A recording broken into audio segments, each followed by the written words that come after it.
Great.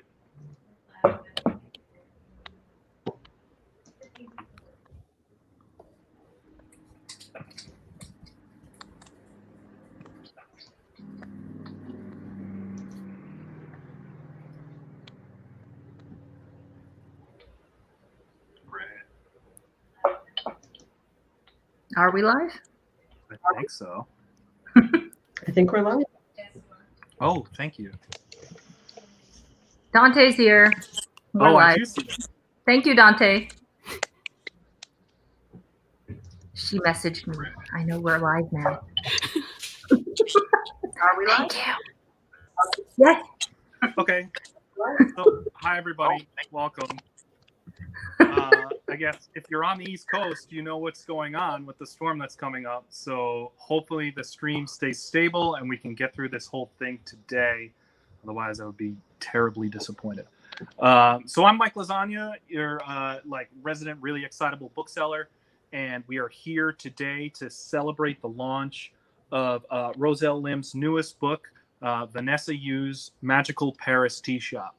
I think anyone who follows me knows that I'm not shy about saying that Roselle's first book, this one, Natalie Tan's Book of Luck and Fortune, is my favorite book of all time, and I have no problem saying that over and over and over. So I am overjoyed to be able to host this today. So that being said, I want to go ahead and let the other members of the panel introduce themselves, and we're going to start with Suzanne. Hi, everybody. I'm Suzanne. I write young adult and adult fiction. Sorry, my left and right is confused. This book came out this spring. It's called The Perfect Escape. It's a young adult romantic comedy. And this one is coming out in 2 weeks. It's called Loathe at First Sight. It's about a video game producer, Melody Yu. She's Korean American, and she is tasked with releasing a controversial video game. And she's antagonized by everyone around her, including the MBA intern who happens to be the CEO's nephew. So that's coming out in 2 weeks. Hi, I'm Farah Heron. I write adult rom-com, and this is my debut. It came out the same day as Roselle's Natalie Tan's Book of Luck and Fortune. It's called The Trifactor, and I'm having the same left-right problem and glare. Okay, there you can see it. So it is a rom-com set in Toronto with a heroine is an engineer, and the hero is a singer. He sings in a barbershop quartet, and she comes home from school and finds him living in her basement. My next book will be out in March, and I have a very bad phone picture of the cover here, but you can look it up. It's called Accidentally Engaged, and it is by Forever Grand Central, and it is a arranged marriage, fake engagement, cooking show. It's basically a book that has everything in it. So I'm really excited about that. And that's it. And the guest of honor. Hi. Book. It came out today. No, I'm not.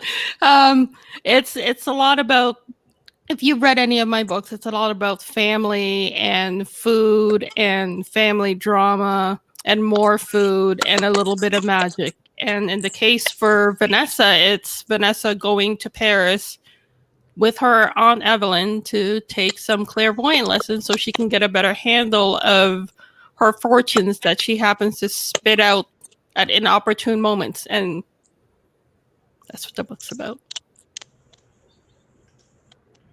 Okay. So, second book, congratulations. I know that I can't wait to get my copy and read it again. I started the audiobook this morning, so I am already reading it again. So it's amazing. So what I always like to say, especially times during these, is how is everyone coping? How is everyone doing right now? Pretty well, considering.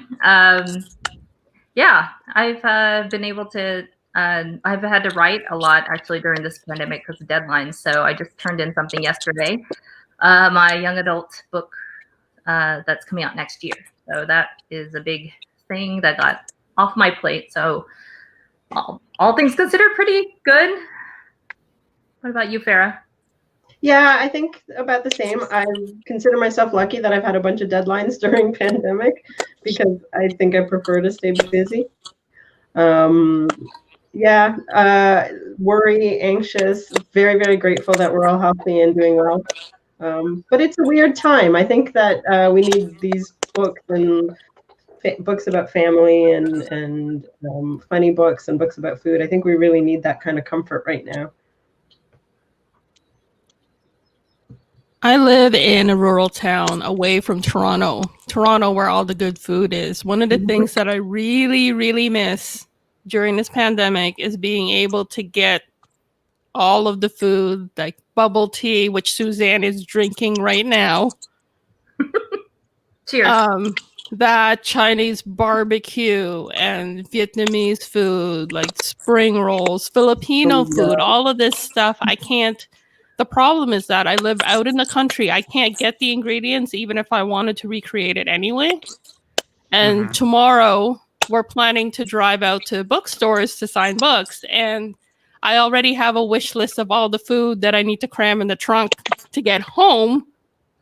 And one of them is one of the foods that I have. It's a little bit weird, but it's popcorn. It's like specialty popcorn. I need to have 2 big bags of that. And my favorite is always jalapeno jack cheese and dill pickle popcorn. So that's what I'm hoping for tomorrow. Wait, it's pickle flavor? Dill pickle. Dill pickle popcorn is actually quite good. Okay. It's like dill pickle chips, right? Similar to dill pickle chips. Yes, it's very similar. Yeah. Which I think is a Canadian thing. We eat a lot of weird chip flavors in Canada. Interesting. If you live near Trader Joe's, they have dill pickle popcorn at Trader Joe's. So like I like, just regular popcorn. I don't I have no desire for a pickle flavor in my popcorn. Like I don't know why, I guess. So, I mean, I guess my first question is really going to be about books and food. So, Farah, I finished your book yesterday. It's amazing. Thank you.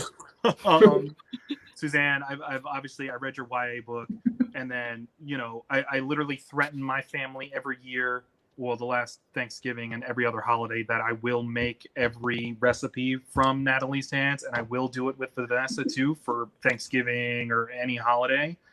So, I want to know how you guys come up with, how you're incorporating food into the way you write, because for me, as somebody who used to cook professionally, it's really easy to tell when you're reading something where somebody really cares about food and understands the way that like food and flavor works and how they write about it, and then every once in a while you read something that just like, that's not how that works. So how did you guys really come up with incorporating the food into your work?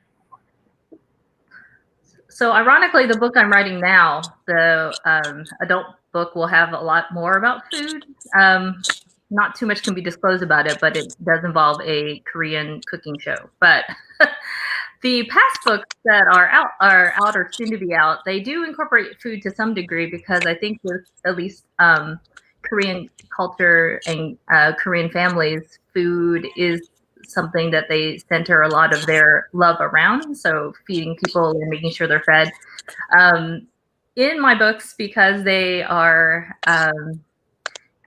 they don't have the best taste in food, I would say, the main characters. There's a lot of talk about kind of the mishmash of Korean cultural staples and then mixing it with Americanized food. So you have in some scenes like them having kind of a mixed a meal that has both. And then both of my characters, again, they're not the most sophisticated. So they both incorporate, there's a lot of talk of junk food. So unfortunately, like Flaming Hot Cheetos to Oreos, whatever they're snacking on or eating to get through to overcome what they need to do. There's a lot of talk about Chef Boyardee in my Loathe at First Sight, because she, when she was little, she thought that Chef Boyardee lived in Italy and wanted to travel to Italy because of that. So there's little funny things that are incorporated with food. but not to the degree of Roselle's book. But it's just a little nod to add to humor for mine. So for me, I mean, the Chai Factor had some food in it, but really my next book, Accidentally Engaged, is the food book. The characters come together because they are because they're both really into food, but really they're kind of cooking the food of their background. And they're doing a cooking contest where they're cooking food from their own culture, even though they're eating all sorts of other stuff. And then the main character, the heroine, is obsessed with bread, and she makes sourdough bread all the time, and she's always got bread cooking. So I think, I mean, I'm into food, and I think it just comes naturally for me. The book I'm working on right now doesn't have any food in it, and I'm finding it actually hard not to talk about what they're eating and cooking and such, but it's just because it's a big part of my life. I find it easy to add it to a book. I find it like organic. It needs to be there. And for me, I was just gonna say, just to drive the point home about Farah's next book, fake dating to win a cooking contest, right? Yeah, they're in an arranged engagement, but then they are also fake dating to enter a online cooking video contest. Yeah, no, I mean, sold. I'll buy 6 and send them to everyone I know. And I was excited. My editor let me put some recipes in the back, and I mean, there's obviously a lot of food in it. There's a couple recipes in the back, but I'm hoping to if I ever get off my butt, to put blog posts for the other recipes that they make for the contest. It's all East African style Indian food, so it's the kind of food I grew up on. So I'm pretty excited to have it in there. Okay. Wait, but I'm sorry. So before Roselle answers this question, I just want to point out that somebody has already figured it out, that the Easter egg is Mike is drinking from different tea cups. Yes, Becca, you're right. So, Becca, just DM me and I will tell you what the fabulous prize is. That's funny. I think we should also acknowledge some of the comments. They're hilarious about some people questioning your taste in pickled popcorn, Rosie. Yeah, no, people are definitely on you for that. It's good. It really is. It's good. Don't knock it till you try it. I mean, one of the things that I always encourage people to try, and this is completely out of the ordinary, is to dip your strawberries in soy sauce. Really? No, I'm telling you, because the strawberry is sweet and sour. And when you dip it in the soy sauce, which brings out the umami in food, you're getting a very, really pleasant combination of flavors there. I like Mike's face. He's thinking. He doesn't know how to comment. I'm thinking, what's in the refrigerator, and do I have strawberries? I know I have soy sauce. I could literally probably do this right now, but Rosie, if he did not take to dill pickle anything, I'm pretty sure he's not going to try the strawberry mixed in with umami soy sauce flavor. I hope some of the people that are watching will report back and tell us. Oh, they are. Yeah. Becca and Dante said they're going to try it. Okay. You guys have to let us know. Okay. So, I'm sorry. We got very distracted by that. but, so, Rosa, how did you incorporate the food into both of your books the way that you did? Because to me, it's seamless. And it's also it almost in Natalie, it absolutely drives the plot forward because it's the central theme of the book. But the same thing in Vanessa. So how did you do that? For me, food is, in my novels at least, and in Sophie, the upcoming one, it's one of those hidden characters that is a character in the novel. So there's a lot of symbolism and everything that before I write a book, I make a menu of if this book is going to have food, what will it have, and why are every single piece of either food or things that they're eating has significance or it's there for a reason. And this is an Easter egg. This is an Easter egg, fun fact here.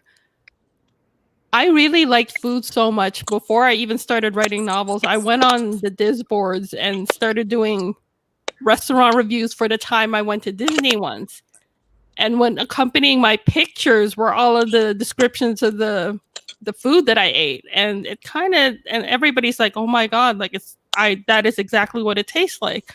That's kind of how I slowly leveled up in the food writing, because I find that like the best food writing that I could read is the ones that engages all of your senses. It's taste, smell, touch, texture, like all of that. Like it has to be there, because otherwise it doesn't seem to me very sensory. So in the case of Vanessa, this is like, Michael, we need strawberries. Sorry, I got distracted. Oh my God. So I think I know what you're going to be trying later with the strawberries and the soy sauce. But get back to the thing, like for Vanessa, it was everything that I ate in Paris. While I was walking around, I'm like, you're in France, you have to eat crepes. You have to. It's like the best crepes. And yeah, I ate crepes, and I'm kind of sad about it, because when I went back home, it just doesn't taste right. It's like going to Japan and having sushi, and then you go home and you're like, it's not the same, because you're eating it from where like people really, really refine the cuisine there. And like for Vanessa, I wanted food to be one of those vehicles that people can travel to Paris, even though they're not there, but they could read it through in the novel. And honestly, everyone should. It's almost like, and so that was, we're going to transition to my next question is, so the way that you describe Paris in Vanessa, it's almost like you don't even need to go. All you have to do is read Roselle's book, and you can get a picture of what Paris is through Vanessa's eyes. So when we talk about like the setting, so did you really wanted to centralize around, Paris and make it another character right alongside the food? It is, and I changed the setting I actually did change the setting for this novel, because originally it was supposed to be in Le Pouce, the antique market in Saint Ouen, which is north of Paris. But when we went there, it just wasn't, the setting wasn't right. And the thing is, I've been looking at, Google Earth, walking through, watching people, all this like film and stuff that you research for setting. And you think that it's the right place, but then when you finally get there and you visit it, and you're like, no, this isn't right. So I moved it to the place where we ended up staying in Paris. And that was the new setting for the book, for Evelyn's Tea Shop. Okay. And then obviously I just finished your book, so all your books are set in Toronto. So how do you incorporate Toronto into that? Like, is there something specific to Toronto that ends up in your book every time? I think so. I'm not. I don't consider, like, I'm not like Rosie, where I make a conscious effort with the setting to be as big a character in it. But a lot of the mood, the kind of places they go to.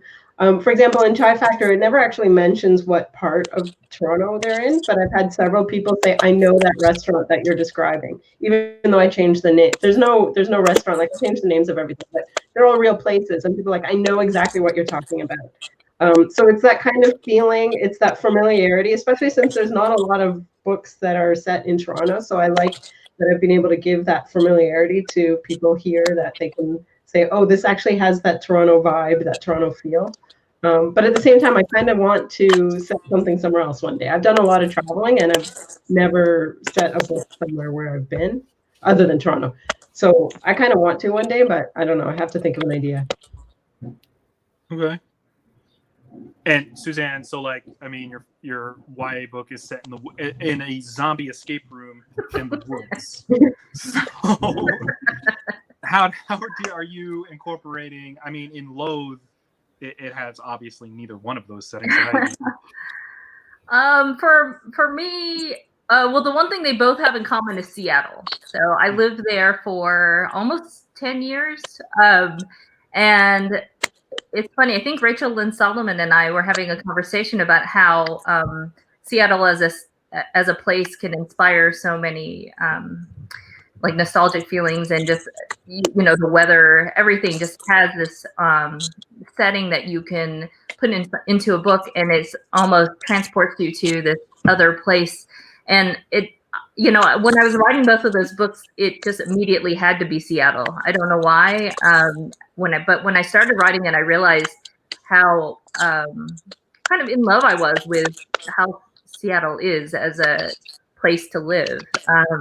Now I live in LA, and actually my current book is the young adult book. Half of it is in LA, the other half is in Iowa, which is a whole different conversation. But what I did like to bring in is sort of the weather. Also, the coffee scene is big in Loathe at First Sight. There's a lot of coffee breaks. And then just because I lived in downtown Seattle, there was a lot of places that they went to around a certain area that I think if you lived in Seattle or are familiar with it, you'll recognize some of the places mentioned. Awesome. So yeah, I mean, I can't wait to reload, but like you said, Rachel Lynn Solomon. So like with her book that came out last week, Today, Tonight, Tomorrow, it's like you're there, like all those things that you never think about. But yeah, there's no way that somebody in Seattle is using an umbrella. Like they're not doing it. No, exactly. And that's exactly one thing that's mentioned in my book too, is, you are not supposed to. It's just something you're not allowed to do when you live there. Why? You just get wet? It's a thirsty thing. People just get used to being wet, and it's just seen as what tourists do. My hair would be massive. Well, then you need a big parka that has a canopy basically on top of it to protect your hair. It's just like one of those like really specific things. Like, I went to school in New York City and I live fairly close, but like I can tell you I've been to Times Square maybe one time in my entire life. That's not a thing that New Yorkers do. Like people don't like go to those places or do any of that stuff. Mm-hmm. It's just one of those things. It's like one of those little things that's like, oh yeah, no, that definitely makes sense when you really think about it. And I really love it. So the other thing that I like that links Natalie and Vanessa together is Aunt Evelyn, that comes from Natalie into Vanessa and then becomes a larger piece of the overall story.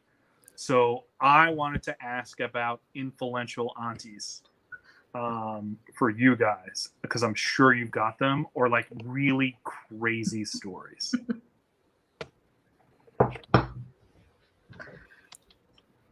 I have a crazy auntie, but we try to distance ourselves from her, actually.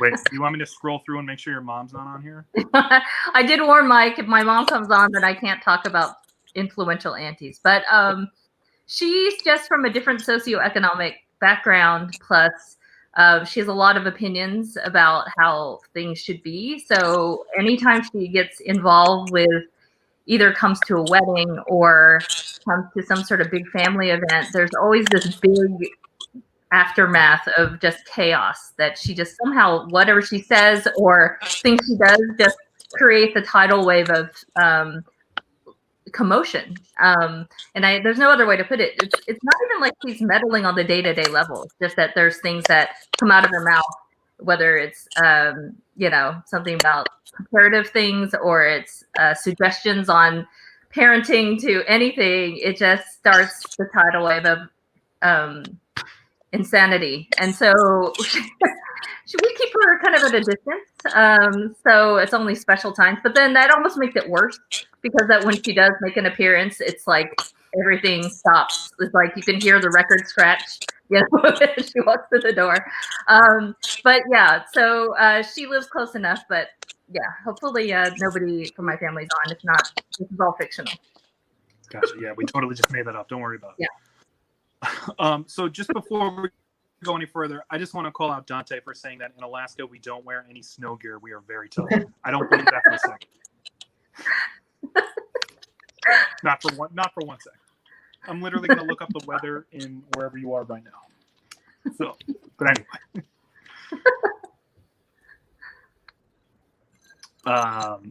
So who wants to go next? Who's got another crazy auntie story, or just? I think right now everybody's aunties are a little bit loopy with the medical advice that they're giving. Right. So I've kind of had to explain to my mother that sticking castor oil up my nose isn't going to stop me from inhaling anything like that.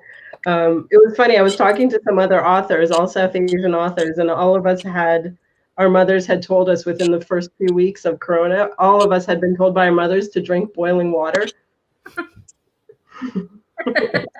because then the virus won't hurt us. So I think I've kind of had to explain to my mother and to all of my Indian aunties that we're going to listen to science. We're not going to stick castor oil up our nose, and we're not going to drink boiling hot water.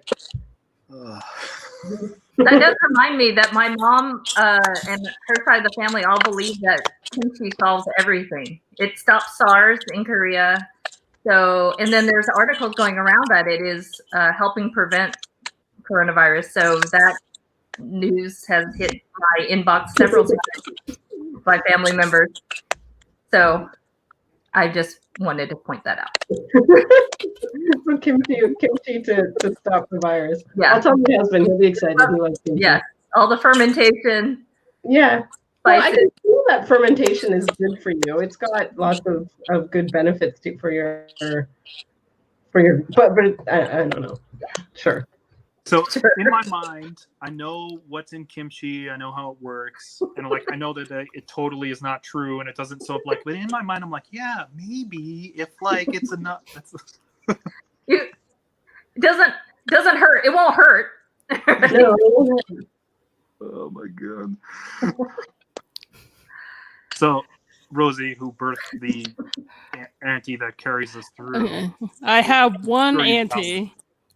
I got one auntie who will remain nameless, but only my relatives would know. I call her damage control, in that she's always doing damage control for her two boys who are my cousins. Like the one time my older cousin stripped the chickens bare on the buffet table at a family gathering. Ate all the skin, stripped it bare. And she had to explain, ate all the chicken skin. So it's all naked. All the roasted chicken is completely naked. Uh-huh. And there's a time where my cousin also pulled down the fire alarm in Denver when we went there. And she had to do damage control and make sure I call her damage control aunties, in that I'm pretty impressed at the fact that she doesn't have white hairs. Now, I don't know if it's because she dyed it from the stress, but yeah. Crisis management auntie. Yeah. I have one aunt, but we don't talk about her. It's like Suzanne's. Yeah. But so my grandmother was one of 13 siblings, I want to say. And so my mother has 9 aunts. Yes.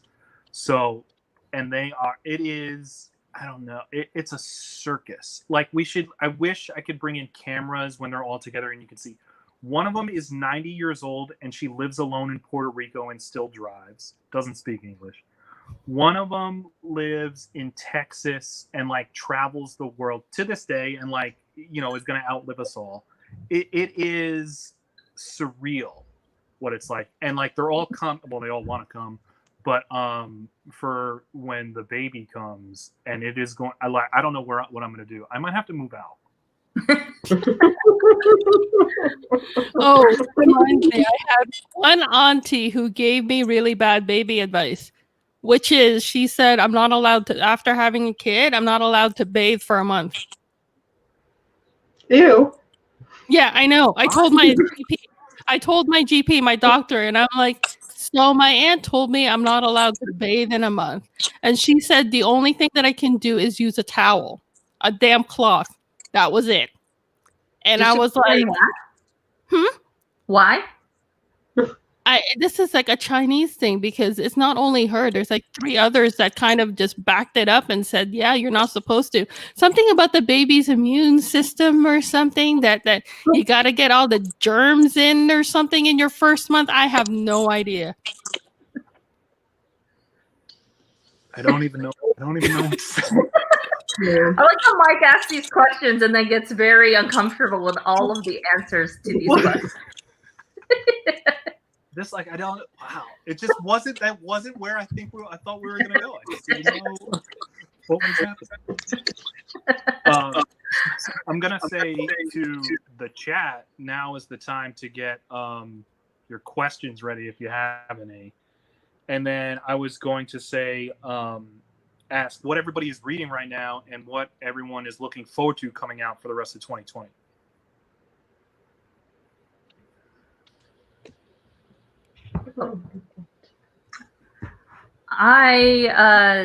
Let's see. I have some books that I think are very exciting that are coming out soon. I don't have anything to show, but I have some on my Kindle as ARCs. But How to Fail at Flirting by Denise. Yes. Denise. She's going to be one that I just downloaded that one. Very excited that I was able to get a copy to read. Ties That Tether by Jane. I'm forgetting all last names. Ikaro. Yeah, Ikaro. I can't wait to read that one. And then Dante, I think she's on. Yeah, Dante Medema. Yeah. I got her last name. The Truth Project, that is coming out in September. So those are 3 that I'm excited about. 2 of them I have. Yes, that one. So I didn't know she was gonna be on. I have a stack of books next to me here of like to answer this question, and it's in there. So I didn't realize. Yes, it's a wonderful book in verse. Yes. And I've read a few different books in verse, and this one is up there. So I really think that this is a special, wonderful piece of literature. So. Can't wait. Mm-hmm. For me, I'm reading Beach Read by Emily Henry, I think, which I just started reading it and I'm enjoying it. I'm really, really looking forward to, actually came out today, Alexis Daria's You Had Me at Ola. Yep. Yeah, so that's going to be good. And then the same ones that Suzanne was talking about, Jane Igaro's and Denise's as well. I'm reading the Talia Hibbert's newest book. Yes. Mm-hmm. That one. I'm looking forward to June 10th, Jade Fire Gold, which is like an Asian fantasy coming out next year, I believe. And I really want to read like these violent, the one by Chloe Gong. I think it's These Violent Delights that I want. Yeah. Yes. So, I know a couple of people have read that, and they keep saying like it like destroys you, and like you're left in a puddle on the ground, and like it's amazing, and I cannot wait to get my hands on it. For me, we're just gonna go down the stack. I've got Amelia Unabridged, which I want to say comes out in 2021. Sorry, everybody. I've got Surrender Your Sons by Adam Sask. I've been on a flirt kick lately. Yes, I want to read that one. I've got One Way or Another by Carl McDowell, which is like kind of a sliding doors, like if you like the character makes one decision and it tells a story, and then she makes another decision and tells a story, like romancy type of thing. And I like love that ever since I read it in what did I read that in? Jane Unlimited, which was great. And I think that might be it. Everything that's over here. And then I'm reading Tokyo Ever After, which I want to say is 2021 or 2022. I forget. I'm blanking on who wrote it, so I apologize. What else? I'm going to scroll through and look at questions really quick.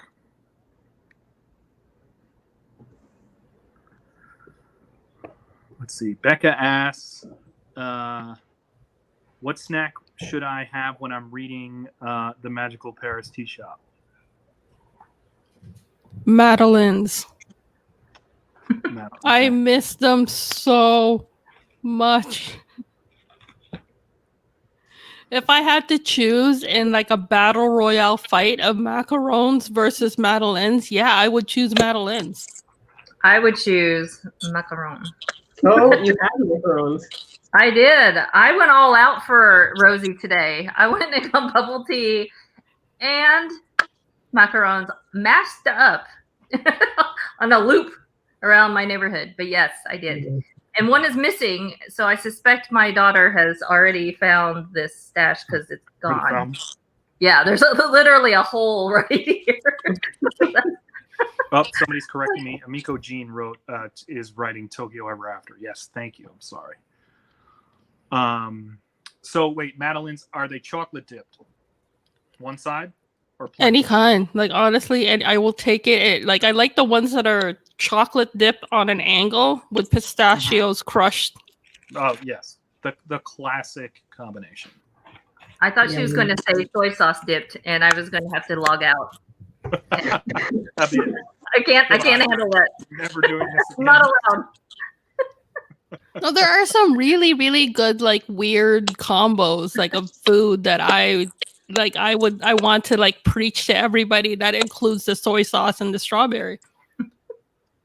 You should guys do. do understand that, like, You should do that in your blog or something. All of your combinations that you swear by. I would read it. Yeah, definitely. I would read it too. Yeah. Do it, Rosie. Do it. What else we got in here? So I usually like to play literary last meal. You get one author, one topic, living or dead, and they have to write it. However, with this group, I actually want to play real last meal. You get one meal, and that's it. Whatever it is, that's the last thing you're going to eat. Ooh, that's hard.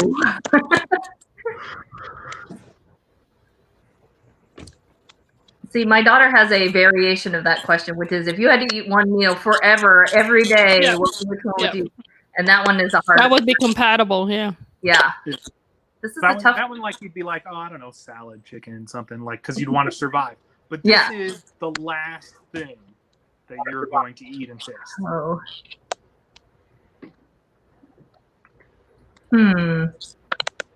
I think I would say an answer for both questions. I would eat biryani every day. I would also really like a really good biryani as my last meal. Okay. So there's this restaurant But I don't know, that's tough. there's a restaurant in Koreatown here in LA that makes they do barbecue, but they also have, if you order the meat, you get their kimchi fried rice, but you can't order the kimchi fried rice as a separate thing. Like they know that is the hook. So that rice that they have there, and they cook it in front of you using like all the leftover fat from whatever they grilled before, and then they add butter. That is the best kimchi fried rice I've ever had in my life. So it would be that combo with the beef plus kimchi fried rice and then all the sides. I don't know if that's cheating because it's not like one dish, but Oh no, I have a list, Suzanne. It's not cheating. that would be it, because that's the first thing that came into my mind when you said that. Like, what is the best, or that would be the way to go out with that meal. I think For me, it's like I need a chirashi bowl, Mhm. but on the side I need like a platter of Kumamoto oysters. They're Okay. like really small and buttery. They're like plump, small, and buttery. And I also want like a plate of Hokkaido uni, the sea Okay. urchin. yes. I know, bougie, but you said I'm gonna die after this last meal. I could eat whatever the hell I We should all go to each other's to have these meals together, because I could totally hit up Rosie's sushi and Suzanne's Korean barbecue. I think I say it to Rosie all the time, and it used to be my goal, because I was going to be like, I was going to make it, my mission to go and be there for the book launch. And like, so now my goal is I just want to sit down and eat a meal, just talk about food. Like, that's it. Although my mom's and for me, I would eat my mom's cooking like as a last meal too, thinking about it a little bit more. There's some of my favorite dishes that she makes. So I'm like, maybe I would ask her to cook. She'd probably yell at me for making her work on my last day. My mother's cooking is good, but like she doesn't like salt, so it's not that like it's a personal choice for her, so she just doesn't like it. But she just doesn't use it for anything. So it's like, I like salt. Like, so can I have some? Like, she just doesn't even have any in her house. It's really bad. It's like my sister-in-law who doesn't like any spice. Like, you cannot put spice on anything. And when I say spice, I'm talking about like pepper, like just black pepper, like a little bit of black pepper. That's bad. And then my last meal is sweet dried Italian sausage, like a fresh burrata and a really good balsamic vinaigrette. And then if I could get a cured ham with that too, that's it. That's all I need. Oh, be good. That sounds good. Mm-hmm. It's really good. There was a good question here. Dante wants to know what's the most interesting food combination you've ever tried. When maybe I don't even remember how long ago, but this restaurant in New York, they had a special chocolate ice cream with jalapeno. It was some kind of pepper that was diced or whatever, so small that when you ate a spoonful, the chocolate was so rich and decadent that it was just the creamiest, most delicious chocolate you've ever had. And then it would burn your mouth like completely. It was like torture. But then you wanted more of the chocolate. But it didn't have like pepper flavor. It was just like burn flavor. You would eat the chocolate, suffer, drink a lot of water, and then you would want more. And it was you're sweating. It was just actually like pretty bad. But I remember that because I had never experienced anything like that. It was like pleasure and pain mixed together in one small dish of chocolate ice cream. So that's the strangest combo. That is weird. I've had chili chocolate ice cream before, but it wasn't jalapenos. I think it was I don't remember what it was. Weirdest food. I did last week, so I get the vegetable deliveries, and we got a lot of thyme in it. So I ended up making a simple syrup with the thyme and putting this thyme syrup in an iced latte, which was really weird. Thyme and coffee, and it ended up being delicious. So that was the weird food combination that I tried recently. For me, it's a childhood staple. It is rice, white rice at the bottom, egg sunny side up with crispy edges, and ketchup. And you mix it all into a bowl, and it's really good. It's like, I call it fried rice, like fried egg, fried rice. That sounds delicious. And just give us a second because I'm sure that Mrs. L is typing right now. That's what she wants for dinner. I think just to stick on the sweet, I think like I've had a lot of ice cream, like rosemary ice cream and like rosemary sea salt. I feel is like almost mainstream now. I had pine, like tree pine vodka one time. And it was like literally chewing on pine needles. It was just so, I don't know, woody kind of, I guess, and like mint almost, but it was like pine. It was really Did it smell like pine sol? Oh, absolutely. It smelled like literally like pine sol. It might have been pine sol. I was about to say. And I bet it cures COVID and SARS. So culinary school was a crazy time. But it was, yeah. It was pine. It was literally just a mouthful of the pine that you smell, but you can taste it. It was really weird. We got really drunk.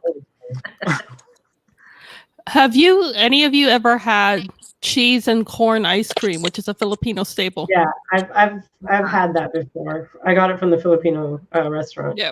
Weird. Is it salty?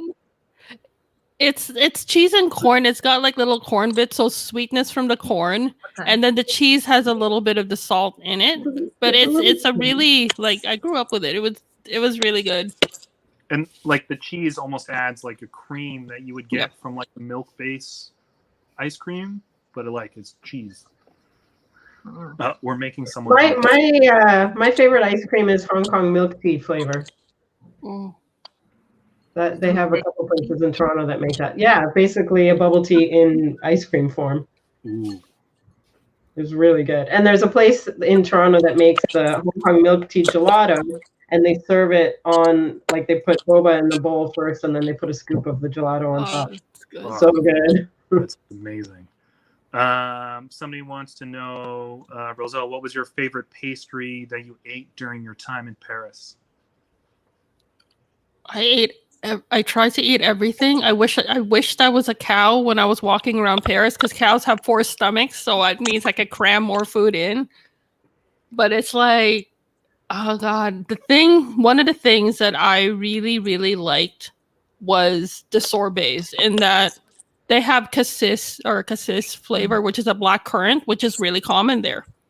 And it was in everything, and just the fruit bars and the ice cream just taste different. I don't know what it is about the European cows that taste different from Ontario cows, the milk, but it was just really good. I've had like eclairs, every time we walked by, I would make everybody stop because I want to look in the window and see what's in there.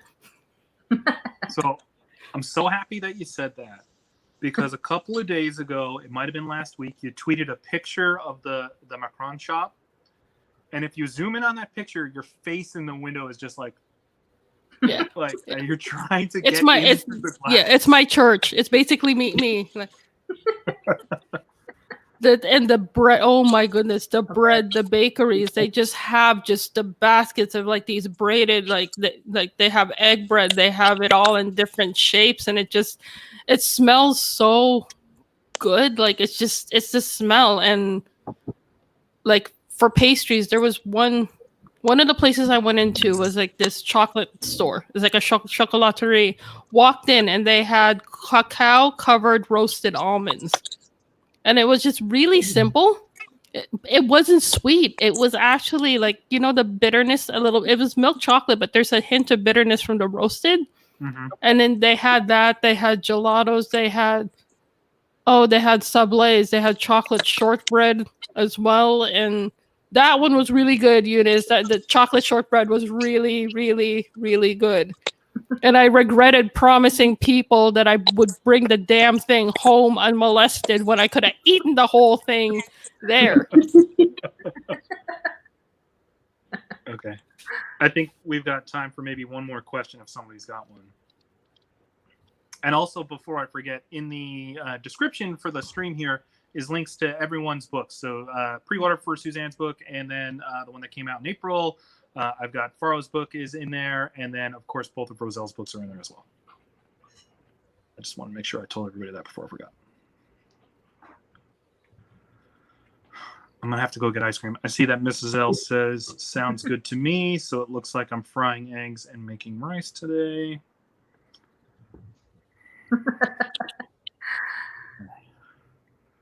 Make sure you add liberal salt with that, because it tastes better with the sweet and thing. If you are gonna make that fried rice. I mean, there's no way I can't get out of it now, right? I've just told all of you to do it. So it's not like I'm gonna go get McDonald's. Oh, somebody says takeout. That's a good idea. Did anyone try the soy sauce and strawberry? Oh yeah, did anybody try it? Let me see if I have strawberries. Hold on. I have peaches. Will I work with peaches? Peaches are kind of sweet and sour too. I think if it's got the tartness in it, I think it's because strawberries tend to be more tart than sweet, right? And peaches tend to be more sweet than tart. I think it's like getting that kind of tart. I have blueberries. I just, what I'm looking forward to getting tomorrow if I can find it? Those fritters, the long fritters, but covered in noodle. Yes. Covered in rice noodles. Those ones. Yes, yes, yes. No strawberries. Oh, The so closest thing I had was Go-Gurt, but that doesn't. Go-Gurt with soy sauce on Yeah. top. No. Mrs. L really loves Suzanne now. It's really crazy. I knew this would turn into an eating show. Oh, absolutely. Didn't we predict that? Oh, Vicky of the incredible artwork and thumbnails that she did for us. Thank you so much. Vicky asked, "What kind of soy sauce? Not mushroom, I hope." So I really like the light sweet ones, like the ones that have a little bit of sweet in it. If you're looking down your aisle, yes, Kikkoman is the standard, right? But if you go to an Asian grocery store, they have so many different ones, and I really like the light ones, and that had a hint of sweetness in it, because it just kind of changes it up to your normal. I'm just pouring like liquid salt in my food. Yeah.